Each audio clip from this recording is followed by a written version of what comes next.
Hello everyone, welcome back to my channel. இன்னைக்கு ஒரு chicken biryani recipe தான் பார்க்க போறோம். ஆனா கொஞ்சம் டிஃபரண்டா கிரீன் மசாலாலாம் அரைச்சு செய்ய போறேன். எப்படி செய்யறதுன்னு பார்க்கலாமா? ஒரு ஜார்ல ஒரு 6 பச்சை மிளகாய் எடுத்துருக்கேன். அதுக்கு அப்புறம் ஒரு கைப்பிடி அளவுக்கு கொத்தமல்லி and ஒரு கைப்பிடி அளவுக்கு புதினா. அப்புறம் 2 டேபிள் ஸ்பூன் அளவுக்கு கசூரி மேத்தி எடுத்துருக்கேன். அப்புறம் தேவையான அளவுக்கு உப்பு. அது கூடவே ஒரு 4-5 ஸ்லைஸ் பண்ண வெங்காயம் எடுத்துருக்கேன். இப்போ இதை நல்லா பேஸ்டா அரைச்சு எடுத்துக்கலாம். இப்போ இந்த மசாலா வச்சு ஃபர்ஸ்ட் சிக்கனை மேரினேட் பண்ணி எடுத்துக்கலாம். நான் வந்து தை அண்ட் லெக் பீஸ் ரெண்டுமே சேர்த்து எடுத்து வச்சுருக்கேன். உங்களுக்கு எந்த பார்ட் வேணுமோ நீங்கள் அதை எடுத்துக்கலாம். இப்போது இதில் 2 டேபிள் ஸ்பூன் அளவுக்கு ஜிஞ்சர் கார்லிக் பேஸ்ட் ஆட் பண்ணியிருக்கேன்.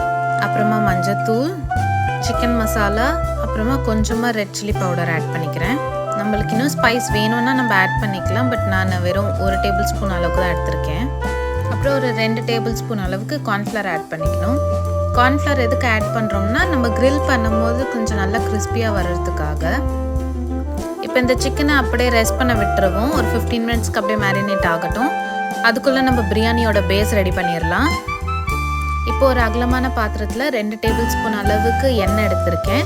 அதே மாதிரி 2 டேபிள் ஸ்பூன் அளவுக்கு நெய் ஊற்றிருக்கேன். இப்போ இது சூடானதும் ஹோல் ஸ்பைசஸ்லாம் ஆட் பண்ணிக்கலாம். ஒரு ஸ்டார் அனீஸ், ஒரே ஒரு துண்டு மேஸ், அதுக்கப்புறமா ஒரு 3 ஏலக்காய், ஒரு 4-5 கிராம்பு, 2 துண்டு பட்டை, அதுக்கப்புறம் 2 துண்டு பே லீஃப், அதுக்கப்புறமா கொஞ்சமாக கேஷ்யூஸ், அதுக்கப்புறமா ஒரு டேபிள் ஸ்பூன் அளவுக்கு ஷாஹி ஜீரா ஆட் பண்ணியிருக்கேன். இது பிரியாணிக்கெல்லாம் போட்டால் நல்லாயிருக்கும். இப்போ இது எல்லாமே எண்ணெயில் ஃப்ரை பண்ணிவிட்டு கொஞ்சம் கோல்டன் ப்ரௌன் ஆனதும் ஆனியன்ஸ் ஆட் பண்ணிக்கலாம். நான் வந்து இங்கே ஒரு பெரிய ஆனியன் எடுத்திருக்கேன், தின்னாக ஸ்லைஸ் பண்ணி அதை போட்டு நல்லா கண்ணாடி பதம் வர வரைக்கும் ஃப்ரை பண்ணிக்கலாம். அதுக்கப்புறமா 2 டேபிள் ஸ்பூன் அளவுக்கு இஞ்சி பூண்டு பேஸ்ட், அது கூடவே நம்ம அரைச்சி வச்ச க்ரீன் மசாலா இருந்துச்சுல அதையும் ஆட் பண்ணி நல்லா வதக்கி விட்டுறணும். இது நல்லா கொதிச்சு பச்சை வாசனைலாம் போகணும், அது வரைக்கும் வதக்கிக்கலாம். இப்போ அந்த மசாலாலாம் வதங்கி நல்லா கலரும் மாறிடுச்சு, எண்ணெயும் பிரிஞ்சு வந்தாச்சு. இப்போ அது கூடவே 2 டேபிள் ஸ்பூன் அளவுக்கு ஹங்கர்ட் யூஸ் பண்ணியிருக்கேன். அதையும் நல்லா மிக்ஸ் பண்ணி விட்டுடலாம். நல்லா மிக்ஸ் பண்ணி விட்டுட்டு இதை ஒரு 2 மினிட்ஸ் அளவுக்கு வதங்க விட்டுறலாம். அதுக்குள்ளே நம்ம அந்த சிக்கனை வந்து எதர் கிரில் பண்ணிக்கலாம், இல்லை தவால கூட ரோஸ்ட் பண்ணிக்கலாம். நான் தவால தான் பண்ண போகிறேன் இன்னைக்கு. மீடியம் ஃப்ளேமில் வச்சு பண்ணணும், அப்போ தான் ஃபுல்லாக குக் ஆகும். ஒரு பக்கம் 2 மினிட்ஸ் இருக்கட்டும், அதுக்கப்புறம் திருப்பி போட்டுக்கலாம். நம்ம ஆட் பண்ண தயிரும் இதில் நல்லா பிளெண்ட் ஆகிடுச்சு. இப்போ கொஞ்சமாக பிரியாணி மசாலா சேர்த்துக்கலாம். அதுக்கப்புறமா கொஞ்சமாக chicken masala and then red chilli தேவைன்னா நம்ம ஆட் பண்ணிக்கலாம். இது நல்லா மிக்ஸ் பண்ணிவிட்டு திரும்பி இதில் ரா ஸ்மெல் போகிற வரைக்கும் நம்ம வச்சுக்கலாம். சிக்கன் வந்து ஃபுல்லாக குக் ஆகணும்னு அவசியம் இல்லை, ஒரு 3/4 அளவுக்கு குக் ஆனால் போதும். ஏன்னா தம்மில் வைக்கும் போது மிச்சம் இருக்கிறது குக் ஆயிரும். இப்போ நம்ம ரைஸ் ஆட் பண்ணிடலாம். ரைஸ் ஆட் பண்ணிவிட்டு 2 தடவை வதக்கி விட்டுட்டு அதுக்கப்புறமா தேவையான அளவுக்கு தண்ணி ஊற்றிக்கலாம். 1 கப் ரைஸுக்கு 1.5 கப் தண்ணின்ற அளவுக்கு நான் எடுத்திருக்கேன். இப்போ இது நல்லா மிக்ஸ் பண்ணிவிட்டு உப்பு காரம்லாம் டேஸ்ட் பார்த்துக்கலாம். இப்போ இது மூடி போடாமல் ஒரு கொதி வர வரைக்கும் நம்ம விட்டுறலாம். கொதி வந்துட்ட பிறகு ஒரு few drops of lemon add பண்ணிக்கலாம்.